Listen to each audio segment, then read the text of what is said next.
நாமக்கல்லில் விவசாய நிலத்தை மனை பிரிவுகளாக மாற்ற கிராம மக்கள் எதிர்ப்பு தெரிவித்துள்ளனர். நாமக்கல் மாவட்டம் குமாரபாளையம் சமயசங்கிலி கிராமத்தில் அமைந்துள்ள வளமான விவசாய நிலத்தை வணிக, குடியிருப்பு மற்றும் தொழிற்சாலை மனைகளாக மாற்ற முயற்சி நடைபெறுவதாக கூறப்படுகிறது. இதனால் கிராம மக்கள் மற்றும் விவசாயிகள் அதிர்ச்சி அடைந்துள்ளனர். நிலத்தை விவசாயம் அல்லாத பிற பயன்பாடுகளுக்கு மாற்ற அனுமதி அளிக்கக்கூடாது என்று கோரிக்கை விடுத்துள்ளனர்.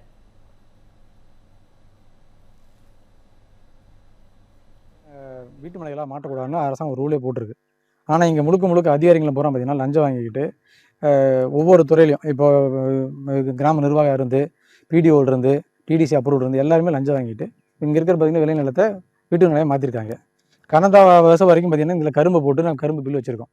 இந்த பிளாட் போட்டுங்க இப்போ செஞ்சுக்கிட்டு இருக்கிறாங்க.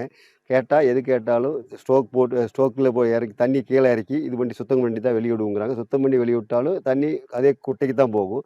ஆனாலும் இங்கே இருக்கிற இது அந்த ஸ்டோக் பண்ணி விட்டால் இது 30 அடியில் போரு, கிணறு போகிற ஆண்டி வேல் எல்லாமே இது இருக்குது. இது விவசாயத்தை பாதிக்கிறதுன்னு கேட்டால் எதையுமே கண்டுக்க மாட்டேங்கிறாங்க. ஆனால் இது வேலையை மட்டும் நிறுத்தாமல் கண்டினியூவாக வேலை ஓடிட்டு தான் இருக்குது. அப்புறம் ஆற்று தண்ணி, கிணத்து தண்ணி, நீரேற்று கிழக்கு கரை வாய்க்கால் தண்ணி 3 போக விளையிற பூமிங்க இந்த பூமி. இந்த காட்டை ஏன் திடீர்னு பார்த்தீங்கன்னா பிளாட் போட்டுட்டாங்க. போய் நாங்கள் மணியாரர்கிட்ட கேட்டோம். மணியார் என்னங்கிறாரு, நான்லாம் பர்மிஷன் கொடுக்கலிங்கிறாரு. ஆற்று இப்போ கிணத்து சர்வீஸ் ஃப்ரீ சர்வீஸ் இருக்குது. அந்த கரையத்தில் பார்த்தீங்கன்னா 2 கரையுமா மாற்றி அந்த காட்டுக்குள்ள வந்து கிணத்தையே தூக்கி இருக்கிறாங்க.